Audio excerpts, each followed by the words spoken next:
Okay, question number 24. Right.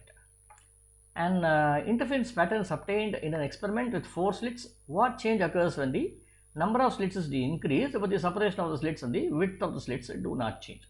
Okay, so what has happened is initially you get an interference pattern with only 4 slits like this. Okay, 1, 2, 3, 4 slits like this. Okay, and now what does it do? You increase the number of slits instead of this much. Okay, so you get more number of slits like this. Increase the number of slits like this. When you increase it, what kind of pattern do you get? You will get, what will happen to the maximum? What is the maximum number of, what will happen to the maxima? Primary maxima. The primary maxima will become sharper. Secondly, the width will decrease, right? The width will decrease. Okay, and you will get a distinct pattern, very clear pattern you get it, right? So this is what can happen. Now let us read the option. The position of the width of the primary maxima decreases. Width of the primary maxima decreases. This is correct.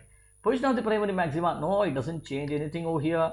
And the number of went down. Okay, number of secondary maxima decreases. All these options are incorrect over here. Okay.